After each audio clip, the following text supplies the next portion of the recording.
Det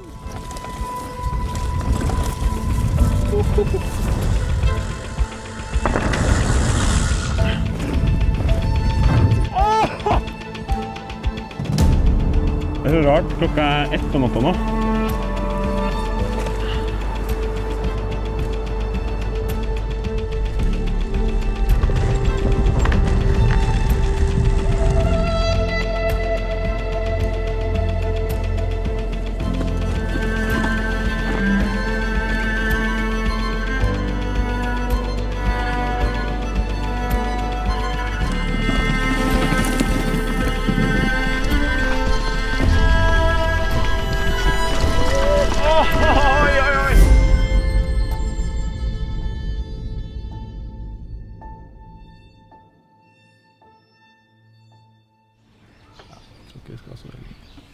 Der da. Omtrent.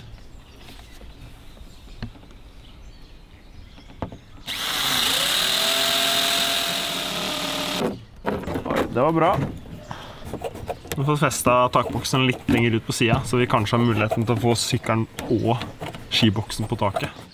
Ok, la oss hoppe litt tilbake i tid. Jeg har fått meg jobb i Lofoten. Men for å komme dit, så må jeg kjøre omtrent 1936 kilometer. Og som en person som har en tendens til å bli litt distrahert,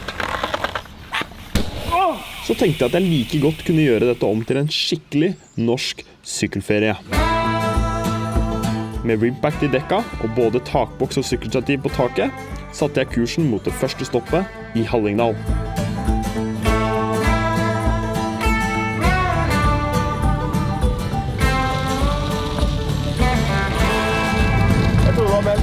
Sol i dag. Det her er ikke sol. Eller det er sol, men det er regn nå.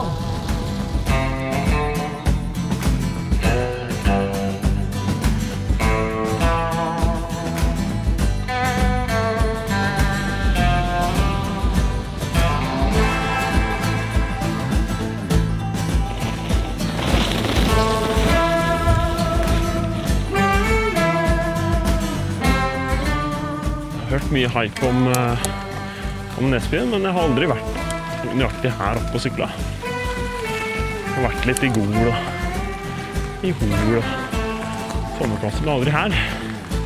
Jeg tror vi går for Den Ravinde. Den Ravinde. Opp der.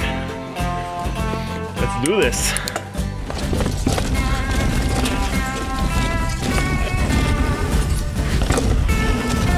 Oi! Er det mulig?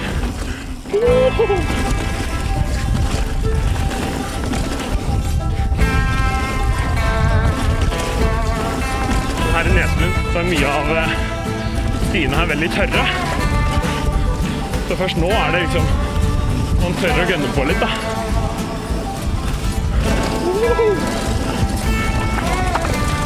Oi!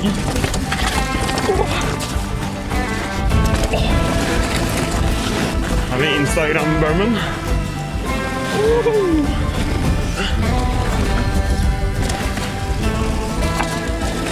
Wow!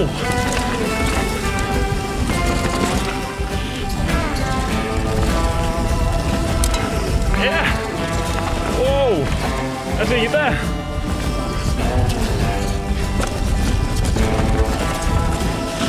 Wow!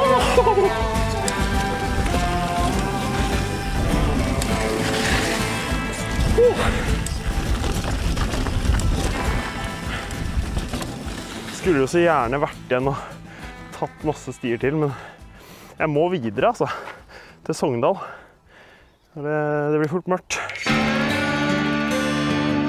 Og så kjørte jeg på med Sogndal som mål. Det finnes ganske mye sykling i Hallingdal, men skal man klare den lange reisen, så gjelder det å bruke tida effektivt. 30 timer i bil er ikke noe å kødde med, og bare 3,5 timer inn så kjenner jeg at jeg begynner å bli sliten. Det begynner å bli så mørkt at jeg bare setter opp telt her, og så sover jeg her oppe. Så får vi en nydelig utsikt i morgen tidlig.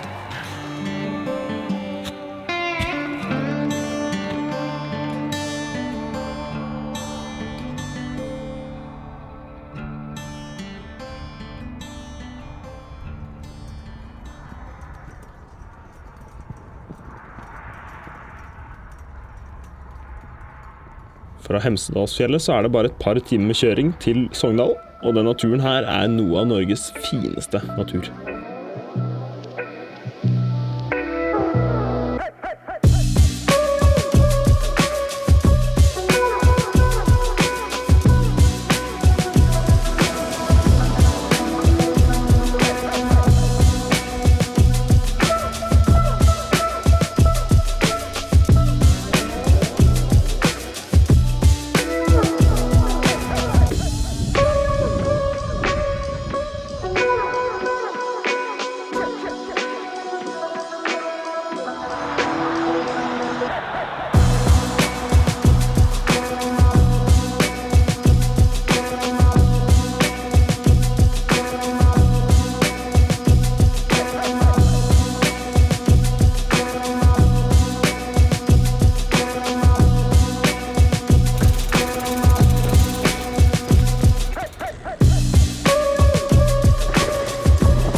Og det var tilfeldigvis noen kompiser i området, så jeg møtte opp med de og stakk til Konglesleden. Muligens Sogndals raskeste sti. Sjekk der da! Oi! Har du syklet her før, eller?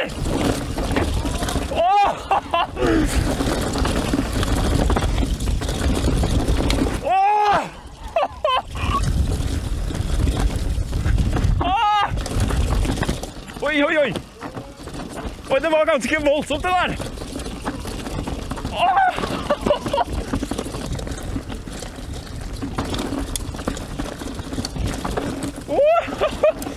Løda!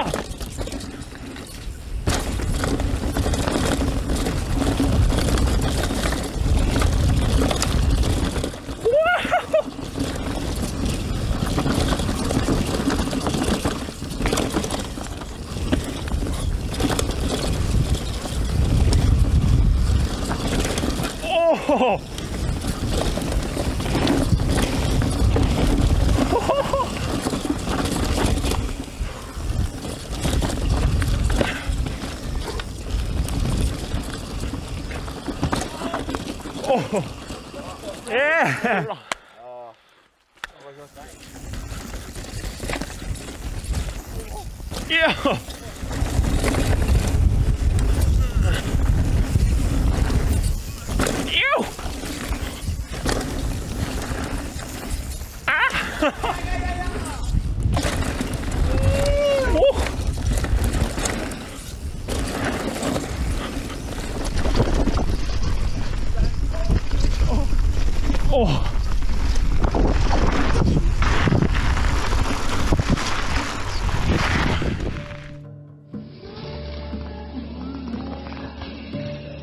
For ikke lenge siden raserte byggeprosjektene i Kaupanger de store hoppa på nedsiden av veien.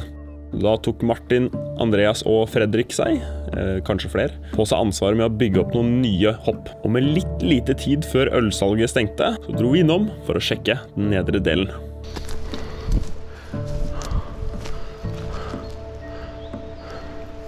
Jeg har lyst til å prøve da. Men jeg har ikke lyst til å ta den til venstre, jeg har lyst til å ta den. For den som mye lettere ut. Det verste som skjer at du backer ut da. Men hvis du lover deg selv at du ikke får lov til å backe ut, så kan det ikke skje noe annet enn at ok, du kommer litt skjevt. Du lander jo på den der. Det jo kjempefint bygd. Nei, nå sliter vi på jordet her, altså. Du må bare gjøre det. Jeg lover at jeg ikke prøver å tøffe meg. Nå det til Lofoten i 2 år, minst. Og når de har brukt så mye tid på å bygge det, så kan jeg på en måte ikke ta det. Det litt dårlig gjort. Jeg må gå og se på det. Det blir en veldig kompresjon i bånd der også. Det ikke litt å tenke så mye over det, bare prøve liksom. Klart! Kommer!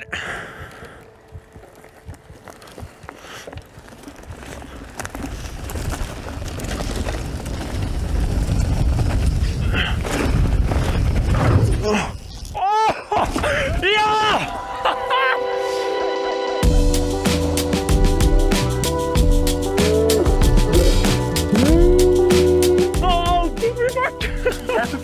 fart da.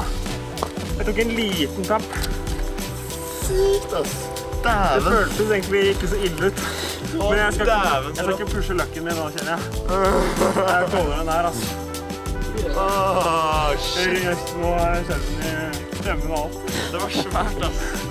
Etter jeg hadde erobret noen av de største hoppa jeg har vært borti, med litt dårlig teknikk, så satte jeg turen mot Volda.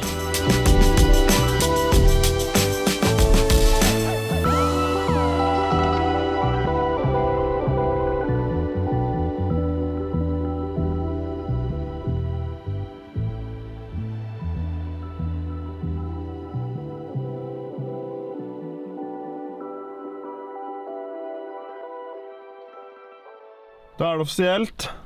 Mannen som sitter her er ferdig med utdanning for resten av livet. 18 år med skolegang, og jeg gleder meg til å aldri komme tilbake på den skolebenken igjen. I Volda holdes freeride i live ved hjelp av en liten gruppe med ildsjeler. Og Børre er en av de som har brukt størst andel av fritida si på å bygge sti.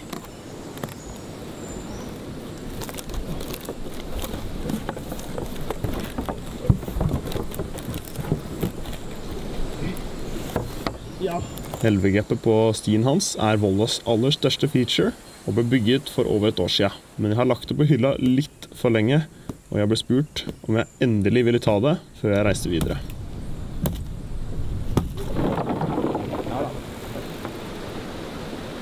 Og da er det akkurat over, og så er det 3, 1, nå tok jeg bare 1, men 1, 2, 3 på ett gir tyngre enn det jeg var på. 1, 2, 3, 4. 5. giret. Da er det good. Hva tenker du nå? Ja. Ja, det så fint det. Ok!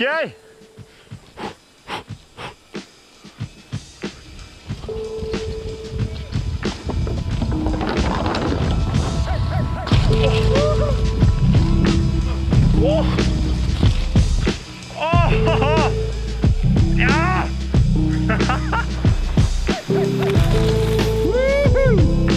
Smooth! Rått, ass!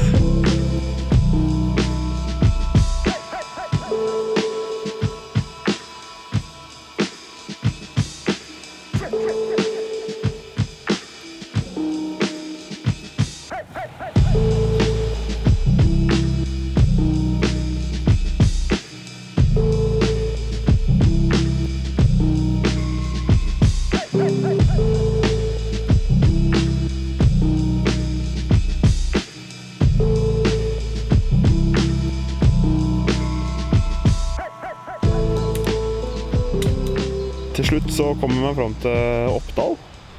Tok litt tid før jeg fant en fin plass å sove, men nå har jeg fått opp teltet. Sykkelen er lagt inni her, sånn at det ikke skal bli stjålet. Og så får vi sove et par timer før vi skal ut og sykle litt. Alright, god natt.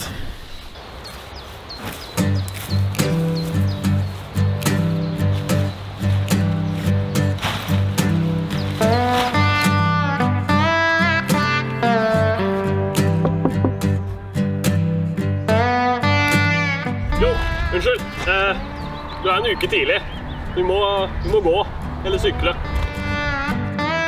Jeg flyttet jo til Oppdal i 2019. Det var kriteriet mitt med samboeren at jeg må få lov til å sykle, og jeg skal ha sesongkort i heisen. Det synes jeg var greit, og det synes vi var greit.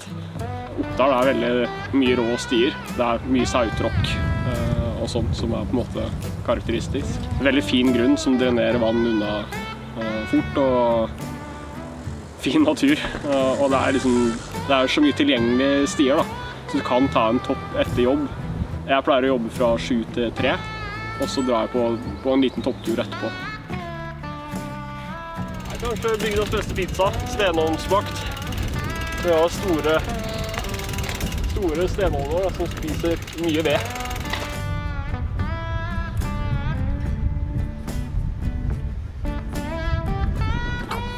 Let's go! Let's go!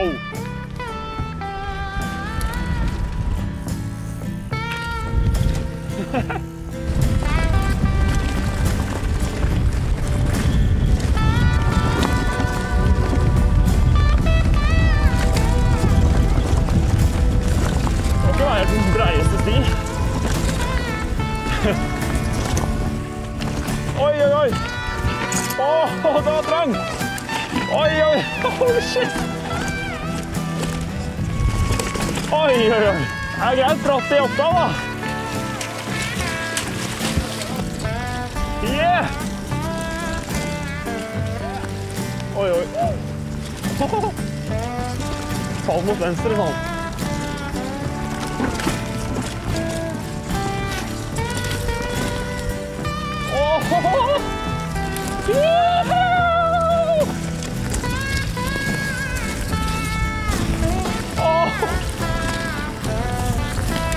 Trang. Oi!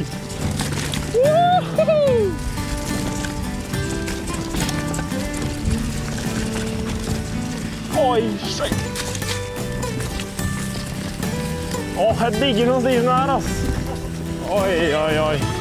Oi,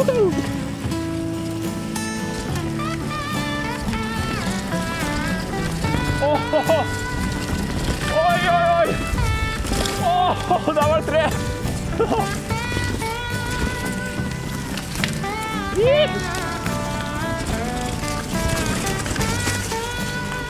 Oi! Stroke King foran meg.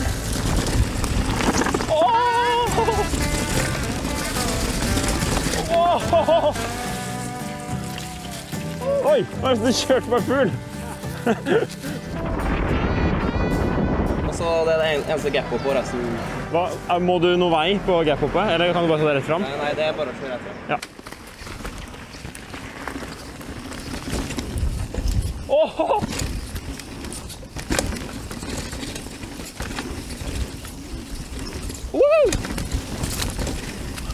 Oi! Som mange andre plasser i Norge har Oppdal også satset på maskinbygd sti, og det funker skikkelig bra som en arena for å få nybegynnere inn i sporten.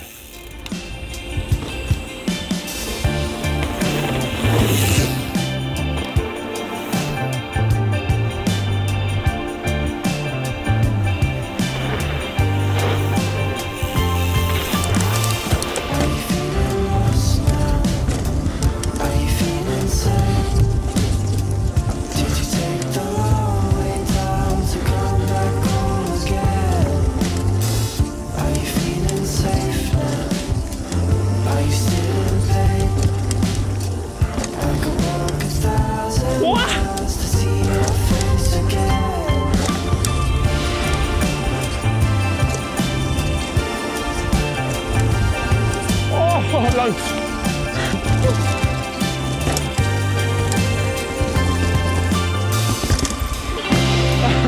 Det var det jeg gjorde i stad. Endelig fått meg litt god mat. Nå er vi ferdig med å sykle i Oppdal. Og turen bærer videre til Trondheim. Skal til Nilsbyen og sjekke ut det.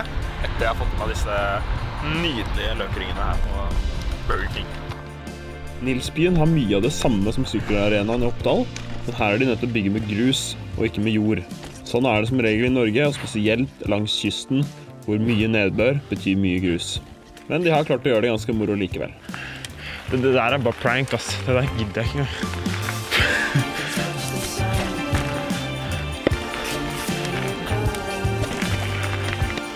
Stivoli.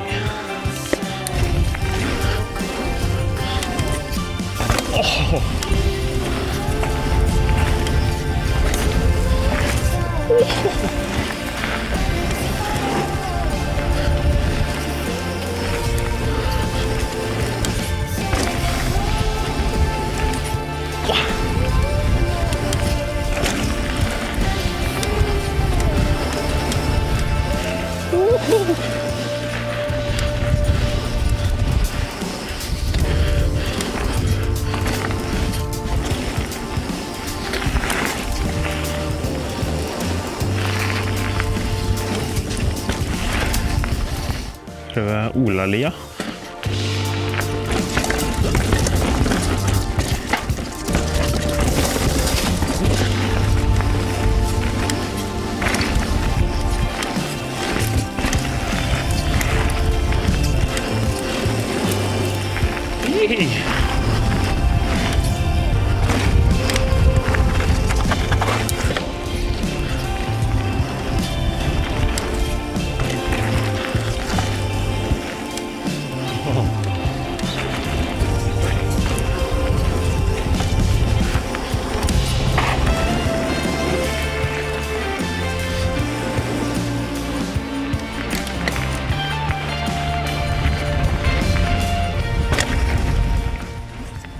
Og i Bymarka finnes det også masse naturlige stier, som for eksempel ned Geitfjellet. Made it til Geitfjellet. Det er jo helt vanvittig fint da, når det er litt sånn disy og sol og varmt. Og det er ikke ofte, tror jeg. Oi, det var kult fjell. Ser ut som det er sånn stjerneutsikt. Jeg husker ikke hva det heter for noe. Astronomdome? Nei. Ja. Nei. Jeg skal følge den ryggen som går ut til Vortakammen eller noe sånt. Vortakammen. Det er noe av det glatteste fjellet jeg har vært borti, altså. Så mye som jeg skulle likt det, liksom tatt de sjukeste linjene her. Så må jeg nesten bare respektere at jeg kan ikke så mye om det fjellet her. Om fjelltypen heller.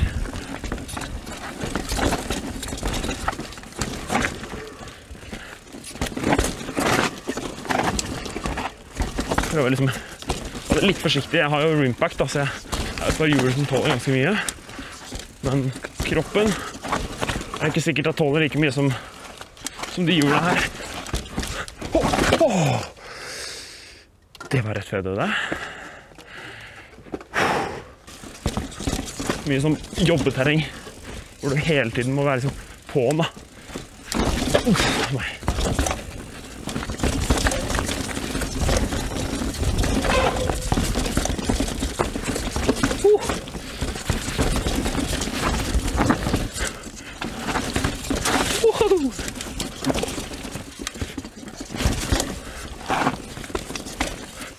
Kult, for du kan nesten rulle alle steinene her. Det ser kanskje sånn umulig ut, men du kommer til det, og så er det bare å slippe seg ned. Veldig gøy.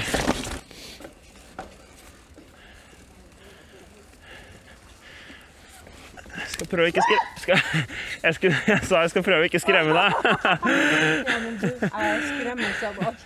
Unnskyld. Ja, det var jo veldig morsomt. Ha en fin tur.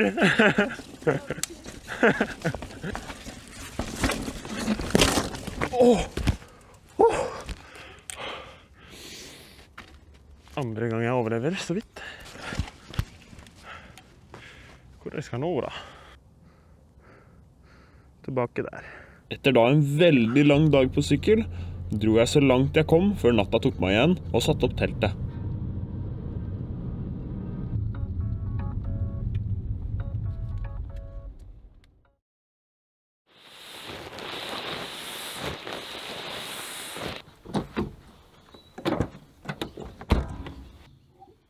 Jeg begynner å bli rimelig rutta på det teltinga nå, men i natt så sov jeg skikkelig dårlig. Jeg gikk og la meg 2-tida, så sto jeg opp nå klokka 7. Det blir rett og slett for varmt så tidlig, så jeg tror jeg må begynne å legge meg litt tidligere på kvelden. Og så trodde jeg at jeg hadde funnet et teltplass som var liksom litt skjermet for sola om morgenen, men det var det ikke. Så det var kok inne i teltet der.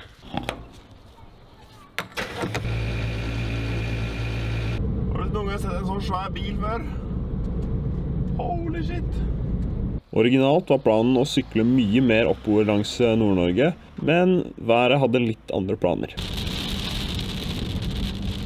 Det går helt greit å sykle i regnet, men det er litt mer vrient å filme. Så jeg kjørte bare i ett sett, rett og slett, over 700 kilometer på en dag. Og til slutt så kom jeg fram til Skutvikferja, som går til Svolvær. Og til mitt hell så var det akkurat plass nok på den siste ferja.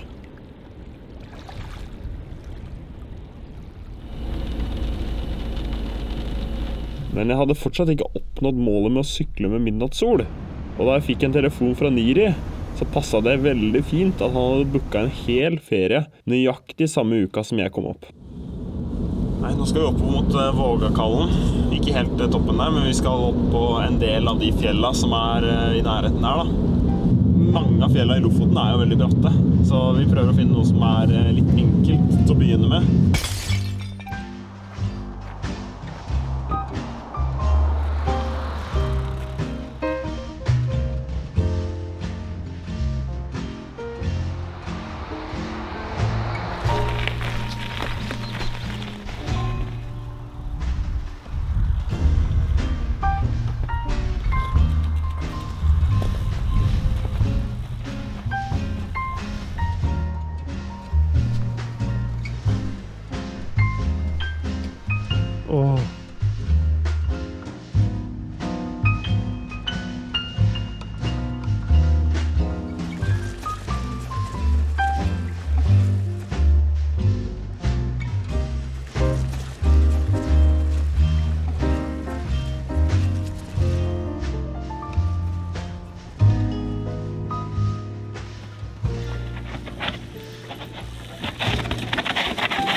on the hands on the leaves.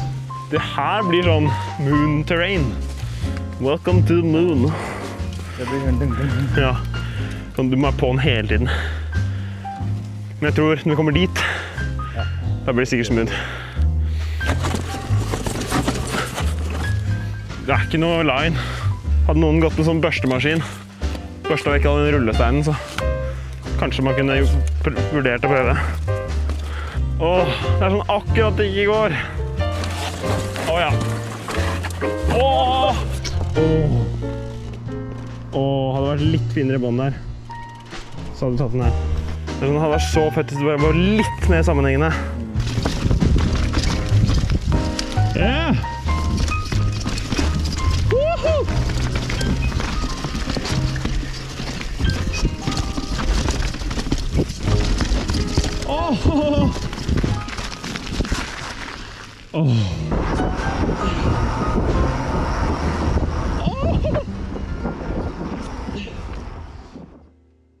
Nå skal vi opp Justatinden her, som en sti som vi fant på Trailguide. Den ser litt hyggeligere ut enn den vi var på i går. 750 høydemeter til toppen, og så har vi litt sånn kupert terreng. Men det skal være litt bedre da. Det står at du bare må bære sykkelen 2 steder. Så da du på en måte garantert en litt bedre tur da.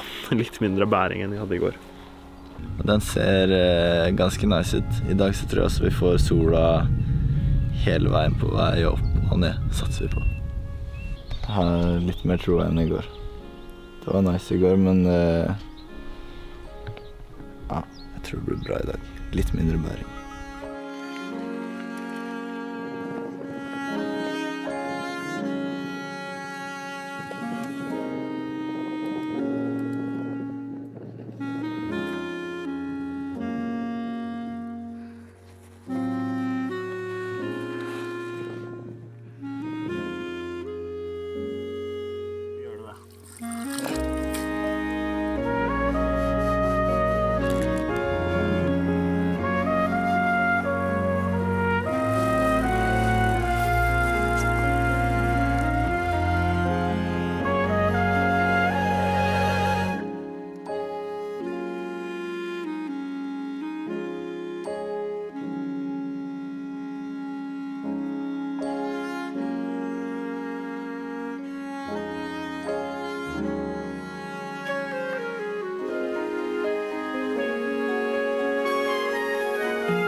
Let's go!